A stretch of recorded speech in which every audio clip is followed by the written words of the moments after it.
Hey everybody, how's it going? This is John Breeden. It is May 7th, 2019.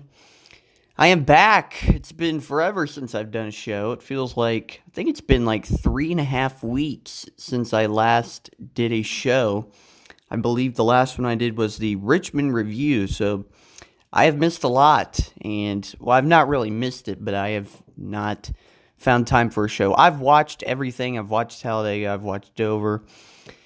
It's just, I haven't found time to do a show, and you may be asking why, if anybody actually cares, but I've been out doing college exams. Long story short, I've had a lot of exams to worry about and study for, so I just hadn't found time for a show, but now luckily I am done with school, at least for this semester, so I have plenty more time to do shows. So that is a positive, because today I'm going to kind of double down on Talladega and Dover. I know Dover was yesterday, and I should be talking mainly about that, and I will be, but I just wanted to give my thoughts, my quick thoughts on the Talladega weekend, and I thought it was really good. All I saw was positive feedback from the fans on Talladega, and I would most certainly have to agree with them, not just because Chase Elliott won, but the tapered spacers, the new aero package, it paid off under these on these big super speedways. So I got to give NASCAR credit where it's due. I mean, they put on a good show, and I remember I was watching the Xfinity race, and that first stage was pretty good. And lots of pack racing in that stage. And they went to the second stage, and things were a bit calmer. And I thought, I was literally telling myself, I was about to tell myself, well, I'm watching the same Talladega race, it seems. They pack up early in the beginning, and then they get calm. But it picked back up by the end. And I can't really recall because now it's so long ago, but I think they were pretty much pack racing for most of the end of the race, and it was a good race nonetheless. And Tyler Reddick won, and I actually tweeted this out after he won that Tyler Reddick drove like Dale Sr. in that race. He really did. I mean, he came back from a speeding penalty, and he got in the wall at one point. His car was scraped and beaten on the right side, as Dr. Jerry Punch famously said when Dale Sr. won his final race in 2000. And yeah, he came back up through the field, and his car was so fast, so much faster than everybody else. There's actually a red flag for an incident, and during the red flag, Reddick said he was bored. He said he was actually bored out there. So that tells you how fast Tyler Reddick's car was. And yeah, he won, so got to give him props there. And it was a pretty good race. And the tapered spacers definitely delivered. But nothing like Sunday's race. Sunday's race was, it was awesome. And if I'm looking at this from an unbiased perspective, if I'm going to take the fact that I'm a Chase fan away, I guess the finish was not what people wanted. I'm sure people did not want the race to end under caution, but it did, and that's kind of what happens. And I actually think I heard NASCAR say that the caution was not for Kyle Larson tumbling down the back straightaway.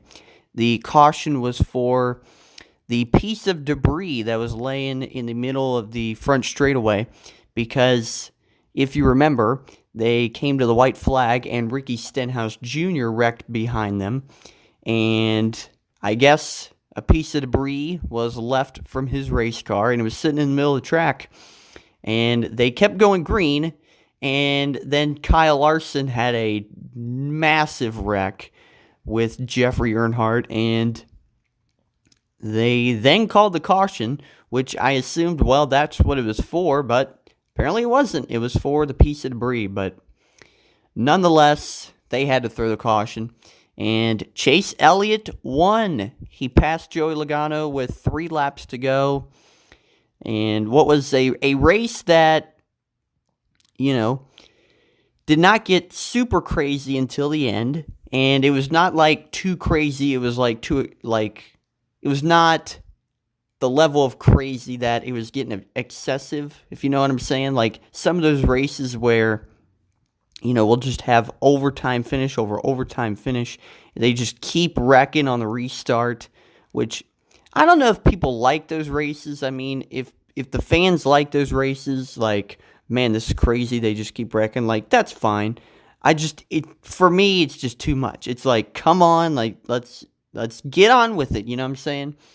But I don't really like those never-ending races, but hey, maybe some fans do. To me, it's just too much. But anyway, point of it is it was a good race, and they got single file for some moments in the race, and then all of a sudden, they would pack back up again. So, like I said, I got to give NASCAR credit with this new aero package as far as these super speedway races.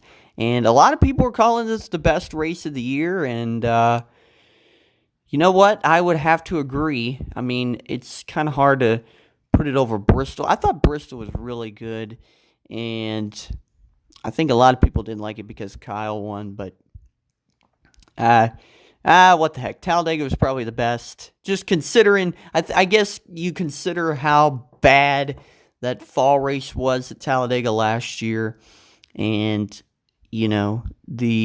perhaps the debut of the tapered spacers on these super speedway tracks. So yeah, I got to give NASCAR credit, and the most popular driver won. So what can you say? It was the best race of 2019, in my opinion. So there you go. That's Talladega.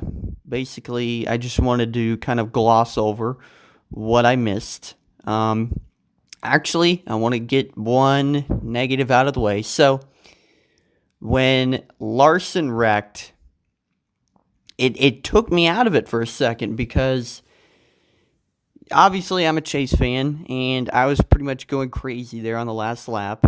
And man, when Kyle wrecked, like the camera angle, all you see is the 42 spin out, and then all of a sudden you see him get launched into the air and then just go straight in the wall. And I thought, oh my gosh, that's bad.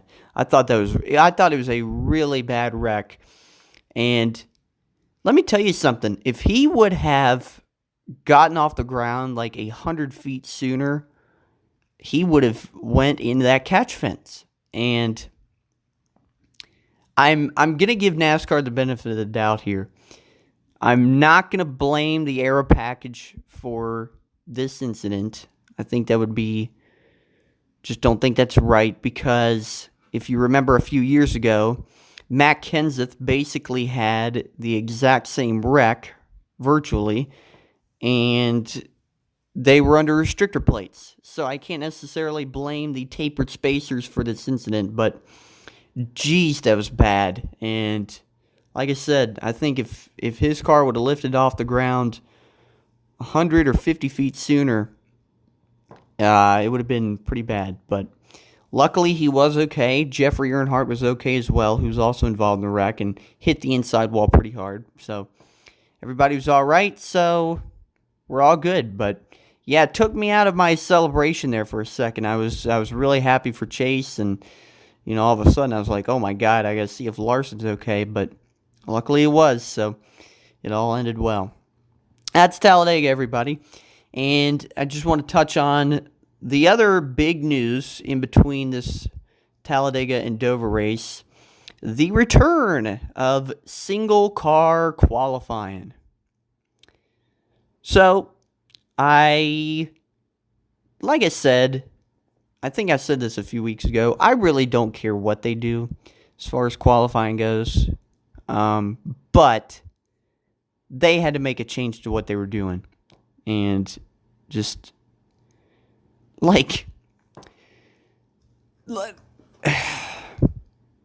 the cars sitting on pit road, they had to do something. And I know there's a lot of people. There's a lot of people who are mad that single car qualifying is back, and I think one of them may be Jamie Little. I think Jamie Little wanted to keep the group qualifying going. She was like the main one, I think. I can't exactly remember who else. Pretty much all the drivers that wanted it back. I mean, I saw Dale Jr. wanted it back. Parker Kligerman wanted it back. I'm just trying to see. These are all the names I saw on Twitter that were, giving thumbs up or advocating for it back. But I think there were a few other media people that said, no, we want group qualifying or something like that. Like, don't change it. But listen, they had to do something, okay, because this was just going to keep happening. They modified the rules. So after California, when everybody missed their lap, okay, they made a rule that, okay, if you don't get out there by the designated time, then you're going to the back. Your times are disallowed. You're completely disqualified. You're going to the back. So I thought, and I predicted this. I said, they're still going to sit on pit road. They're still going to sit on pit road, but they're just going to time it out better. You know what I'm saying? Like, okay, so we went way too late in California, so now we'll just go, however many seconds sooner, so we make sure we get our lap in. And that's what they did. That's what they did the next week at Texas. Because it happened in California. Then they went to Martinsville, which they didn't have to worry about. Martinsville, short track. And they went to Texas, and the exact same thing happened. And Larry McReynolds said, okay, something's got to be done about this. And, well, luckily they did. And I didn't know what they were going to do. I'm not I was not clamoring for single car qualifying back. Like I said, the only reason I liked group qualifying was because it was short. It was short. I felt like it was easier to watch. I don't care to see a show or not. Okay, I don't need to see a show. And a lot of fans were like, well, I don't want to either. It's overkill. Let's get back to single car qualifying. Like, that's fine, okay? But I liked it because it was easier to watch. Now this, starting this year, no, I've not enjoyed watching qualifying because they just sit on pit road the whole time. Well, the only reason I enjoy it is because there is a level of comedy in that everybody's just sitting on pit road that apparently only I see. But anyway, so single car qualifying, it's back. I guess it's all right. We'll see how it goes. And what was funny was I think it was Fox News posted an article about it. When the news broke that they were going back to single car qualifying, the article read, quote, NASCAR throws in the towel and gives in to single car qualifying. I thought, well, that's pretty accurate if you ask me. Because NASCAR's just got to kind of, in a way, listen, I always support NASCAR like 100%. Like everybody, sometimes people will say races are boring or this, that, blah, blah, blah. I will do the best of my ability to defend it because, deep down I love NASCAR and I don't want to say anything bad about it. And, and I do look at it from a positive attitude. I'm like, well, you really thought the race was boring. Well, what about this, and this? Except for Dover. We will talk about that. But, I'll always take positives away for the races. And, truth be told, I don't like how NASCAR fights with their fans about this stuff. Like, if they want single car qualifying back, give it back to them. And granted, like I said, they just gave it back to them. So they did give the fans what they wanted here. And, yeah. But that title, throw in the towel, that sounds pretty accurate because they did not want to go back to single car qualifying. But, so anyway. So that is single car qualifying. It is back. So everybody tune in every single Friday or Saturday to watch Cup qualifying. It's time to get to Dover, and I mentioned how I thought Talladega was probably the best weekend of the year. Well, a major drop-off from the best weekend of the year to what I thought was probably the most lackluster weekend of the year. Really this weekend, just nothing happened. Just nothing happening at all, truth be told. It wasn't like terrible, but it was just kind of nothing, to tell you the truth. There was truck race this weekend on Friday, which I actually missed. I apologize, everybody. I did miss that race, but I will go over the race results. But I did see the Xfinity race, which is, I'm going to go ahead and say it, it was probably the most boring Xfinity race I've ever seen. And I will stand by that, and I dare anybody to defend me on that. There was one lead change in that entire Xfinity race, and it was on pit road. It was on pit road. 200 laps of racing, one lead change. And the top four, I think, was the entire top four for, the entire race. Okay? I dare anyone to argue against me on that. It was a boring race. I will get to that later, but nonetheless, Christopher Bell won, though. I do give, hats off to him. He did win the race. And then the Cup race, which I thought was good in the beginning, and kind of by the end was just not really. It was just really nothing happened. I thought the first two stages were fine. I thought it was some decent racing going on. Then the third stage, it just kind of fell off. I don't know, just not a lot was going on, but nonetheless, I'm here to talk about it. So, Truck Series on Friday, Johnny Sauter won the race. It was his third straight Dover win in the Truck Series, and his first win of 2019, his first win back with Thor Sport Racing. Of course, he returned to Thor Sport this year after driving for GMS Racing for a few seasons. And I actually saw glimpses of this race, but I did not see the whole race. So what I heard was Brett Moffitt pretty much dominated the early going. And I don't even have the stages here. I just have the race results. But I know he won. Let's see. Okay, so he did win stage 1. And stage 2 was won by Johnny Sauter. But Brett Moffitt was in the top 5 for both stages. So, yeah, I saw glimpses of it. I saw some 3-wide racing a little bit here and there on some restarts. And, yeah. See, I actually was going to watch this race, but I had it recorded. I had the rerun recorded. And, unfortunately, I have Xfinity, and it's DVR. Long story short, it's DVR kind of just deletes stuff on its own. And so I wake up the next day, prepared to watch Truck Race, and it's not there. So there you go. That's why I could not watch the Truck Race. I was going to watch it back, and yeah, couldn't happen. So long story short, Johnny Sauter won, and I had speculated that, well, Johnny's he was not doing too well at the beginning of 2019. And he was running in some bad luck, but clearly they have turned it around, and he won Dover. So we'll see if Sauter can, get back to his superpower winning ways that he did with GMS Racing and go after another championship. He won the championship in 2016.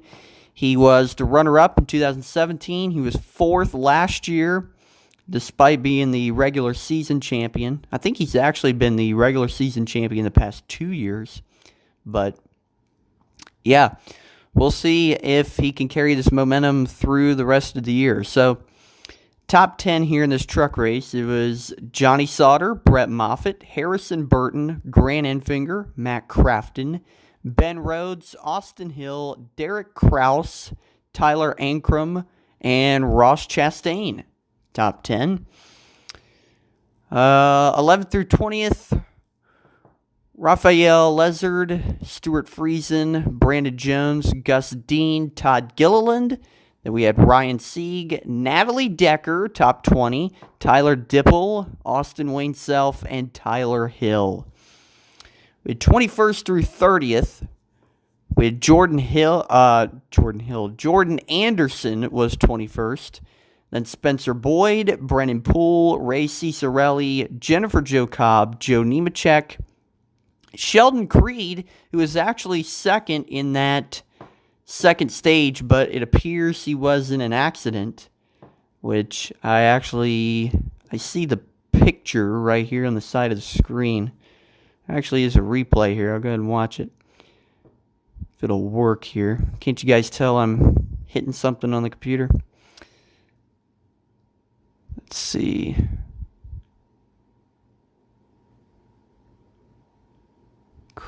Sheldon Creed crashes after restart in Dover. It's an ad. Never mind. I was going to watch that replay, but it's not going to work here. So anyway. Yeah, he was in an accident, looks like. And he was finished 27th. Reed Wilson was 28th. Jesse Little was 29th. Corbin Forrester was 30th. And then rounding out the field, Josh Ryam and Norm Bennon, 31st and 32nd.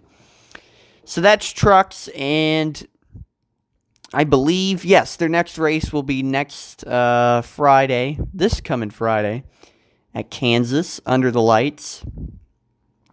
So get ready for that.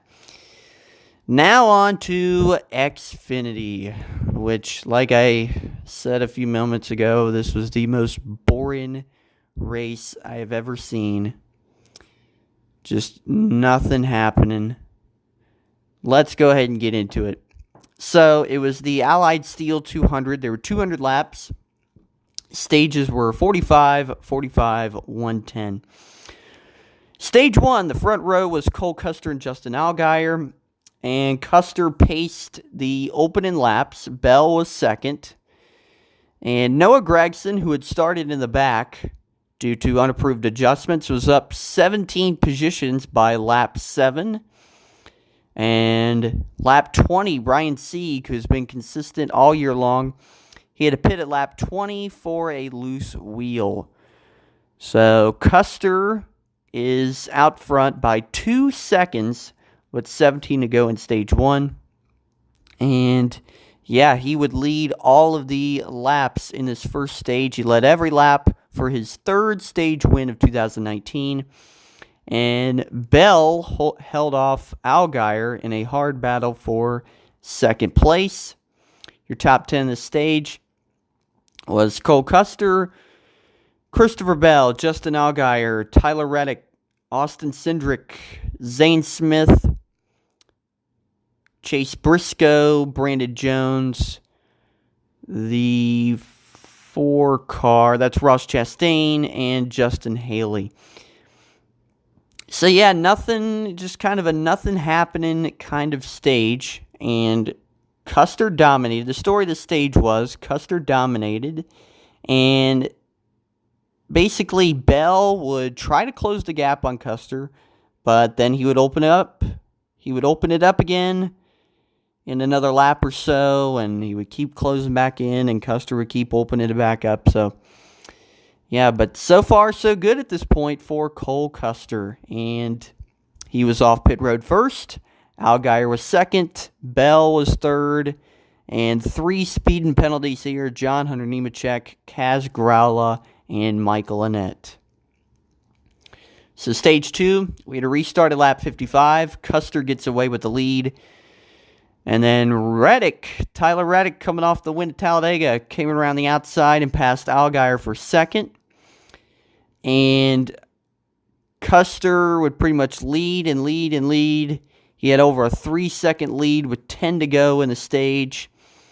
And then Christopher Bell would make his comeback and pass Reddick on the outside with 7 to go in stage 2.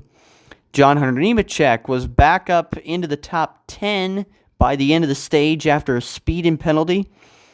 And Custer would sweep stage 1 and 2 at Dover, had led every lap at this point, just destroying them. And the top 10 was Cole Custer, Christopher Bell, Tyler Reddick, Justin Allgaier, Zane Smith, Austin Cindric was 6th, Chase Briscoe was 7th, Brandon Jones. We have Noah Gregson and John Hunter Nemechek. So, impressive run by Custer up into this point. He has been putting on a clinic. And other than that, it was not much going on. Custer was off pit road first again, and Bell was second. And if you notice, the 2 stages, the top 4 consisted of Cole Custer, Christopher Bell, Justin Allgaier, Tyler Reddick. So that was the top 4. And then the finish would be a combination of those 4 drivers. So basically the top 4 was the entire top 4, the entire race. So there you go. That's what I was talking about earlier, where the top 4 stayed the same pretty much all race. That's what happened. So final stage, restart on lap 100. So there's 100 to go here. And Custer clears Bell for the lead. And about 30 laps later, he would have a 1-second lead over Bell. It's 70 laps to go at this point. Just continuing to run green flag laps. Custer just continuing to lead. Bell is running second. And then Kaz Grala would spin off turn 2 to bring out the caution with 47 to go. This was the first caution for an incident into the race. And Bell, at this point, Bell was beginning to close in on Custer. So here we go, 45 to go. They come down pit road. And who wins the race off of pit road but Christopher Bell? Christopher Bell beats Custer off pit road. The first lead change, the first and only lead change of the entire race. Here's the thing. I'm not going to take anything away from Christopher Bell's win, okay? I like Christopher Bell. He's a great driver. He's a great talent. And soon enough, he's going to have a top-notch Cup ride. I think there's no question about that. And he's going to win some races at the Cup level. I think there's no doubt about that. But when I'm watching a race where really nothing's going on, I try to take something away from it. And the reality is, I would much rather see in a race that really nothing's going on and there are like no lead changes, I want to take away the fact that I saw Cole Custer lead every single lap, or at least close to it, than have a race where nothing happens. The race is decided on pit road, and that's it. Because that's basically what happened here. I mean, Christopher Bell won the race off of pit road, and then nothing else happened. Nothing else. I mean, there was a few restarts, but there was really no challenge for the lead all day. There was no challenge for the lead. Bell had closed in on Custer a couple of times. I think he got in within like half a second. That was the closest battle for the lead all race. And I see some people saying, well, it's better now because there are only Xfinity drivers in. But like, this is not better than the Cup race. You know what I'm saying? Like, I think a lot of people think Xfinity is better than Cup, but it's not. I mean, when I watch a race like this, it's like, why not throw the Cup drivers in there? It makes it more interesting. Why not have Kyle Busch in there? That's the thing. Nobody wants Kyle Busch in the Xfinity series. It's not even really the Cup drivers being in, it's Kyle Busch. But like, I don't know. I mean, was this a good race to everybody? I didn't see it. I did not see it. The closest battle for the lead was like a half a second. That was the best battle for the lead we had all day long. And then Christopher Bell, like I said, hats off to the pit crew. I'm not taking anything away from Christopher Bell's win. All I'm saying is when it's a nothing happening race, I want to take something away from it. And if I had a choice between whether I want to see Cole Custer just put a smoking on the field, lead all 200 laps, and win the race as an Xfinity regular, instead of Christopher Bell winning a race off a pit road, and then that's just it, basically. And then just, lead the last 45 laps and win, I'm going to take Cole Custer.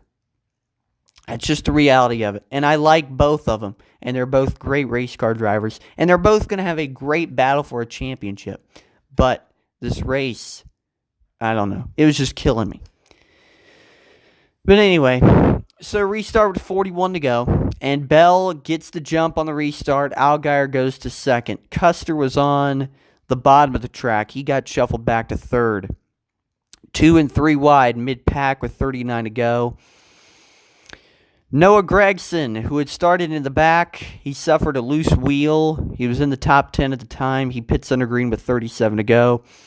Riley Herbst spun on the front stretch. He was driving the 18 car this week, and the caution came out 25 to go. He did a great job keeping it off the wall, though, which was pretty impressive, considering how narrow Dover is. And Ryan Sieg, who earlier had a loose wheel, he was back on the lead lap at this point. He got the free pass. So restart with 20 to go. Bell on the outside. Allgaier on the inside. Bell clears. Allgaier smacks the wall off 2. Keeps it going. Reddick gets to the inside in 3. So, So Reddick gets to the bottom of Allgaier going into turn 3. He slides up. Nearly wrecks to where Adam Alexander says, that thing is dancing. But anyway, Gray Golden and Vinnie Miller would spin out to bring out the caution with 19 to go. This is a 2-car incident. And restart here with 14 to go. This was the last restart of the race. Bell clears Allgaier for the lead. And Reddick is running in third.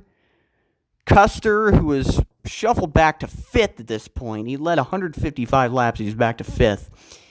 He moves to 4th after passing Briscoe with 10 to go. And Christopher Bell cruises to the win at the Monster Mile and the Dash for Cash. The 3rd win of 2019 for him. The 11th of his career. And John Hunter Nemechek and Zane Smith crashed coming to the checkers. So, like I said, the story of the race was, I can sum it up for you. Custer dominated, swept both stages. Last pit stop of the race, Christopher Bell won the race off a pit road, led the final 45 laps. The end. That's what happened. That's what happened. So yeah, very uneventful race. One lead change all race, and it came down to the final pit stop. One lead change, it was on pit road. Felt very bad for Cole Custer. I mean, he finished 4th after leading all but 45 laps. But you know what? It's still going to be a good championship battle between these 4, because the top 4 at the end of the race was Christopher Bell, Justin Allgaier, Tyler Reddick, and Cole Custer, which they were the top 4 for like the entire race, except for, I'm sure, like a few laps when Custer had slipped back a bit. But yeah, I think right there, that top 4, you're probably looking at your final 4 there. I mean, granted, usually everybody tries to predict who the final 4 will be, and then, usually one of those guys don't make it. But I mean, Cole Custer, Christopher Bell, they're the top 2 best teams, no question. I mean, they're definitely solidifying their spots. I mean, Tyler Reddick is there strong every week. And, Justin Allgaier, I mean, he's there. Yeah, I mean, he's there too. I mean, perhaps he's had some bad luck. So I can't say I necessarily can count that. But everybody has some bad luck. So, yeah, I mean, he's right there too. So we'll see who can screw that up. I really can't tell you who the fifth best Xfinity guy is right now. Probably close between... probably Austin Cindric. Austin Cindric's running really, really well. Michael Annett is there too, so you got a couple candidates. Chase Briscoe, Brandon Jones, but yeah, there you go. That was the Xfinity race. So let's go over the top 10 here. We have Christopher Bell, Justin Allgaier, Tyler Reddick, Cole Custer, Chase Briscoe, Austin Cindric, Brandon Jones, John Hunter Nemechek, Zane Smith, and Michael Annett. That's your top 10. We have Ryan Sieg, Ross Chastain, Brandon Brown, Kaz Gralla, Riley Herbst, Timmy Hill, Justin Haley, Jeremy Clements, Noah Gragson. Boy, he had an eventful day, Noah Gragson did. And Gray Galden. That is 11th through 20th. 21st through 30th, Tommy Joe Martins, Josh Williams, Garrett Smithley, Ray Black Jr., Ronnie Bassett Jr., Stephen Light, B.J. McLeod, David Starr, Joey Gase, and Chad Fincham. Then rounding out the field, Matt Mills, Vinnie Miller, Mike Harmon, Bailey Curry, Morgan Shepherd, Jeff Green, John Jackson, Josh Bilicki. So there you go. And after the race, Cole Custer gave a fan in the grandstands the checkered flag. So that was really nice. So that tradition continues. That's really cool. Now it's time to get to Cup. Cup was rained out on Sunday, which they'd actually, it was like a 2-hour red flag. They got the cars out on the track, did some pace laps, started raining again, brought them in, called the race. So it turned out being a Monday race. So the front row for stage 1 was, of course, Chase Elliott and William Byron. The front row after the return of single car qualifying. So green flag is up. Chase Elliott gets away with the lead. And he had a 2-second advantage by lap 9. Logano was second. He quickly took second from Byron in the beginning. Lap 12, Jimmy Johnson and Denny Hamlin, former foes, they got together, battling for 11th. Jimmy Johnson basically tried to clear Hamlin coming off the corner and pretty much cut his nose off. And Hamlin got in the back of him, nearly wrecked him there. He got really loose. And the competition caution came out at lap 41. They claimed it was lap 40, but the caution did not fly until the ticker said lap 41, but they meant to do it at lap 40. So Elliott was first off pit road under caution, and lap 46 was to restart. Elliott would jump ahead. And Kyle Larson, who has had so much bad luck to start 2019, 21st in the points, they said, coming into this race. He fought hard with Logano on this restart and took second place. He was starting to close the gap on Chase, and the gap was less than a second by lap 71. Martin Truex Jr. and Alex Bowman both had to start in the back due to, I think they failed pre-race inspection. And so they were up to 8th and 10th. Truex Jr. was 8th. Alex Bowman was 10th by 31 to go in stage 1. And Elliott's lead, though, even though Larson was closing in on him, Elliott was able to fend him off. His lead was back to 1.2 seconds with 23 to go in stage 1. Ricky Stenhouse suffered a right front tire, smacked the wall in turns 1 and 2 to bring out the caution. This was with 15 to go in stage 1. Logano was first off pit road. Byron was second. Both of them took 2 tires, so Chase was back to third at this point. Restart with 10 to go in stage 1. Logano has help from Keselowski to clear for the lead. They were both on the outside lane. Keselowski just pushed him out there. And Keselowski was second. Harvick was third. But then Quinn Houff would get into the wall after a right front tire went down. 5 to go in stage 1 was when this caution came out. So they would have another 1-to-go restart for a stage, and nothing crazy happened. And Logano led a Penske 1-2 stage 1 finish. The top 10 was Logano, Keselowski, Elliott, Larson, Harvick, Byron, Bowman, Blaney, Jones, and Boyer. So the 2 tires paid off for Logano, and Elliott got shuffled out after losing spots on pit road. But still, at this point, I thought, well, things happen on the restart. He was stuck on the inside. The outside was clearly the better line on the restart. So, and for most of the race, I thought the outside was working well. So I still thought he was the best car at this point. Yeah.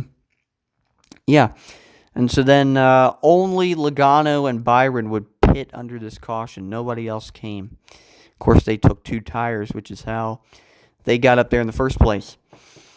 Stage 2, the front row, is given to Brad Keselowski and Chase Elliott. Keselowski would clear for the lead. Elliott was second. Harvick was third. And Elliott was within half a second of Keselowski at lap 25, of course, of stage 2. Lap 25 of stage 2. And, Brad had opened up a lead, and Chase started to close.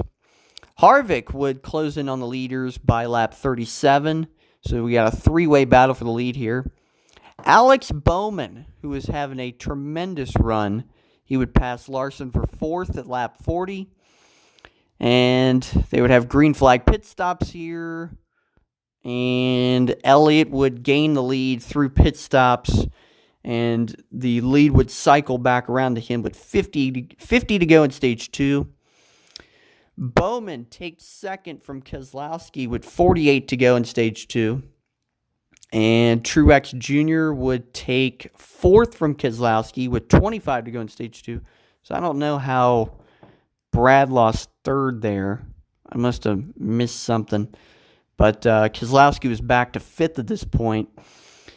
And 17 to go in stage 2. Bowman had caught Chase Elliott and passed him for the lead with 17 to go in stage 2.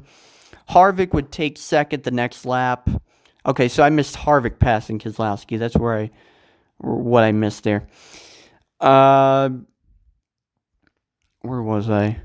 Okay, Truex takes 3rd with 12 to go in stage 2. So Chase's car is just completely fallen off at this point. And Bowman trying to fend off Harvick with 5 to go. They had a pretty heck of a battle right here. And Truex would go to second. Truex would catch these guys. So it was pretty much a 3-way battle. Harvick was working on Bowman, working on him, and kept working the bottom lane, but Bowman kept getting runs off the top. Truex would close in and make the pass on the outside with 3 to go. So here we go. It's Truex running second. The last lap of stage 2, Truex is all over Bowman. Bowman goes wide into turn 1. I think he may have scraped the wall a little bit. Truex dives to the bottom, makes the pass, and wins stage 2. A really fun fight right there at the end of that stage. Probably the best racing we saw in that entire race was right there at the end of stage 2.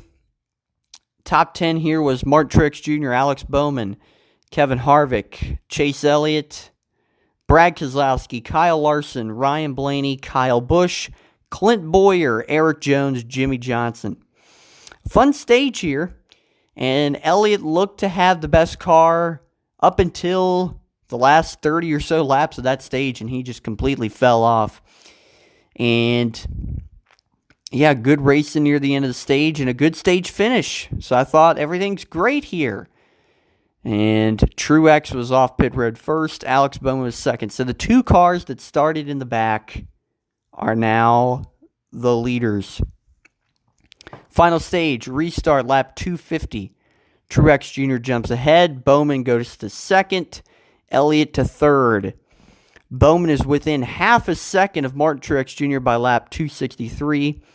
Denny Hamlin would have problems. He would have a tire go down, and he would spin through 1 and 2.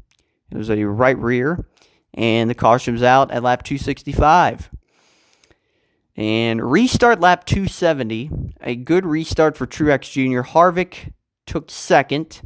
Lots of slicing and dicing on this restart. Lots of near misses mid-pack. I can't even count all of them. But there were a lot of guys just getting in each other and nearly wrecking. And somewhere in here, somewhere in this final stage, Mike Joy said, Alex Bowman has finished in every single spot 2 through 43 except for first. Now, I would have to go back and look at every single start that Alex Bowman has ever had. But, I mean, if that's true, that's crazy.